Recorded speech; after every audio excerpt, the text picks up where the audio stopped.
ভালো কথা সহজে পাওয়া যায় না, এই কারণে হয়তো ঠিক মতন ইয়ে করতে পারে না, এই কারণে হয়তো ঈদের 3 দিন খাতে যাবে।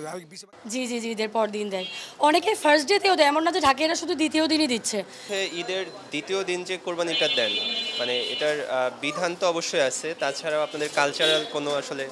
হ্যাঁ, এটা আমাদের ঢাকাইয়া কালচার আর কি, যারা ঢাকাতে আছেন আর কি ওনারা দ্বিতীয় দিনেই দেয়। আমাদের ঢাকাইদের একটা রিচুয়াল এটা আর কি, সেকেন্ড ডেতেই ওনারা আর কি এটা কন্টিনিউ করে। ফার্স্ট দিন দেখা যাচ্ছে অনেকে কষাই পায় না, ঝামেলা হয়, এই জন্য ঝামেলাবিহীন কিছু কুরবানি করার জন্যেই সেকেন্ড ডেতে আর কি এরকম করা হয়। তখন ঝামেলা হয় না, কষাইও পাওয়া যায়, দ্যাটস ওয়াই আমরা সেকেন্ড ডেতেই দিই। সেকেন্ড ডেতেও ঠিক সেরকমই আমাদের কাছে লাগে, যখন কুরবানি হবে এটা তো আল্লাহর জন্যই দেওয়া হচ্ছে। থার্ড ডে পর্যন্ত আমরা এগুলো মেনটেন করি আর কি, তৃতীয় দিন পর্যন্তই দেওয়া যায়। আমার জন্মের পর থেকে মানে যখন থেকে আমি বুঝি আর কি, তখন থেকে এটা এরকম হয়ে আসতেছে আর কি। জি জি জি, ঈদের পর দিন দেয়। অনেকে ফার্স্ট ডেতেও দেয়, এমন না যে ঢাকাইরা শুধু দ্বিতীয় দিনই দিচ্ছে, ফার্স্ট ডেতেও দিচ্ছে, সেকেন্ড ডেতেও দিচ্ছে। তো দেখা যাচ্ছে ঝামেলাবিহীন করতে গেলে আমরা সেকেন্ড ডেটারে চুজ করি।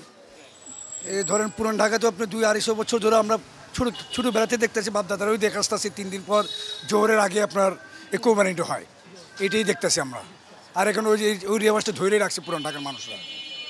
আর সবচেয়ে বড় কথা হলো আপনার এখানকার যে কষাইগুলি যে আছে, ভালো কষা সহজে পাওয়া যায় না, এই কারণে হয়তো ঠিক মতন ইয়ে করতে পারে না, এই কারণে হয়তো ঈদের 3 দিন খাতে যাবে। আর বেশিরভাগ তো এখানকার পুরান ঢাকার মানুষও অনেকগুলি কষাই, তো দেখা যায় ওরা কাজের ব্যস্তর কারণে দিতে পারে না, দেখে ঈদের 3 দিন পরে দিতে।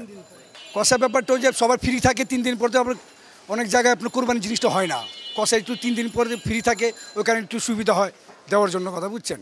আর সুন্দরভাবে আপনি জবা দিতে পারে।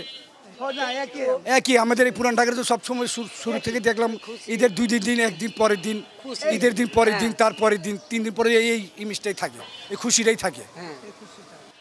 আমি কিনছি আপনার হাজিরাবাগ থেকে নিচে, কেউ নিচে ইয়া থেকে ধোলাইখাল থেকে নিয়ে, রহমতগঞ্জ থেকে নিচে, কম বেশি তো হয়। এটা তো আমরা সবচেয়ে বড় পুরান ঢাকার মানুষ হয়তো টাকার দিক দেখে না, হয়তো পছন্দের উপরে, চয়েসের উপরে দেখে।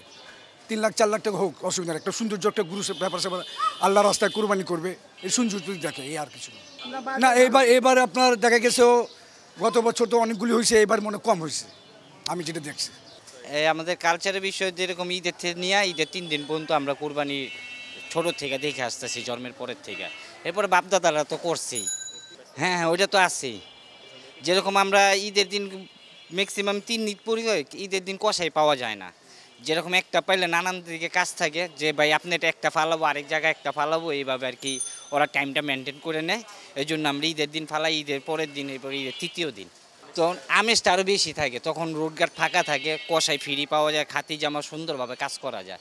আর ঈদের দিন তো মনে করেন ওই যে দরমুরগি করজবা ঠিক মতো কাজটা স্পিডে কইরা কোনো রকম কইরা দেওয়া যায়। ঈদের পরের দিন হইলে তৃতীয় দিন সুন্দরভাবে কাজটা করাতে পারি আমরা আমাদের পছন্দ মতো আর কি।